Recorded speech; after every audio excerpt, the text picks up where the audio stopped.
عزیز ساتھیوں وزیر وہاں ہوتے ہیں جہاں بادشاہت ہوتی ہے. بلا تشبیہ و تمثیل سمجھیے گا حضور نبی اکرم صلی اللہ علیہ وسلم آپ کی بادشاہت زمین پر بھی ہے آسمانوں پہ بھی ہے. حضور نبی اکرم صلی اللہ علیہ وسلم زمین کی تو سیر کرتے ہی رہتے ہیں. میرا کیا قدرت کو یہ طے پایا اے محبوب آج زمین کی بادشاہت کی تو سیر کرتے رہتے ہیں. آج ایسا کیجئے آج آسمانوں پہ بھی آئیے آسمانوں کی بھی سیر کیجئے تاکہ پتہ چل جائے دنیا والوں کو یہ پیغام مل جائے میرا محبوب جو ہے عام محبوب نہیں ہے بلکہ ان کی بادشاہ زمین پہ بھی آسمانوں پہ بادشاہ بنا کر دے.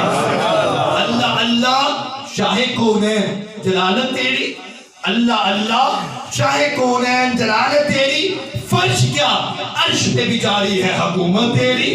عزیز ساتھیوں آخری حکمت اور اس میں بات کو ختم کر دوں گا. ایک حکمت معراج کی یہ بھی تھی معراج کیوں کروایا گیا اس کی حکمتیں کیا ہے.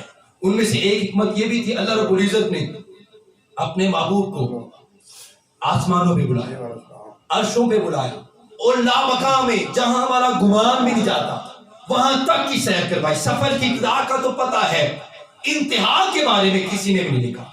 وہ کیسے کیسے اللہ رب العزت نے لامکان کی سیر کروائی وہ ہمارے گمان میں آنے والی چیزیں نہیں ہیں. ہوا یہ تھا کہ پہلے جتنے بھی نبی آئے حضرت آدم علیہ السلام سے لے کے حضرت عیسیٰ علیہ السلام تک کم و بیش تعداد ہے 1,24,00,000 یہ نبیوں اور رسولوں کی تعداد ہے. جتنے بھی نبی اور رسول آئے سب نے اللہ کی توحید کے ڈنکے بجائے اللہ کی توحید کے اوپر گواہیاں دی اللہ کی توحید کے اوپر دلیل فراہم کی کہ اس رب نے مثال کے طور پہ حضرت آدم علیہ السلام آئے اللہ کی عظمت کے بارے میں بتلایا عظمتوں کو گنوایا کون تھی کروائی وہ رب اتنا عظیم ہے وہ رب اتنا عظیم ہے وہ اتنا عظیم ہے اتنا بتایا.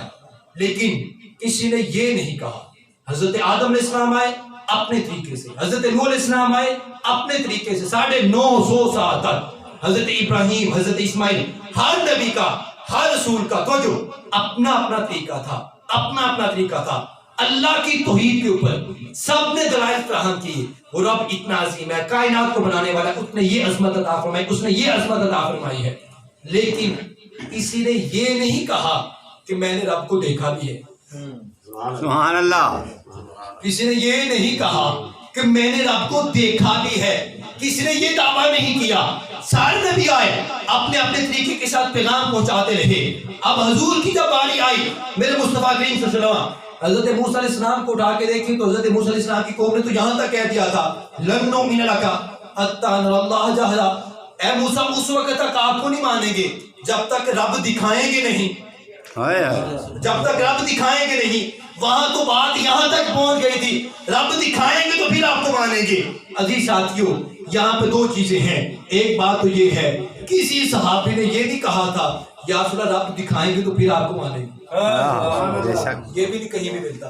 حدیث کو اٹھا کے پوری ذمہ داری سے کہہ رہا ہوں کسی نے نہیں کہا. وجہ کیا ہے محدثین فرماتے ہیں کہ وہاں جب انبیاء کو دیکھ لیتے تھے کسی اور کو بھی دیکھنے کی حاجت رہتی تھی طلب رہتی تھی. جب مصطفیٰ کریم کی باری آئی صحابہ آتے چلے گئے کلمہ پڑھتے چلے گئے. کوئی فارس سے آ گیا کوئی روم سے آ گیا عزیز ساتھیوں کوئی حبشہ سے آ گیا. آج پوری دنیا کے اندر ان کے ماننے والے ہیں. کسی نے بھی تقاضا نہیں کیا رب دکھائیں گے پھر آپ کو مانیں گے.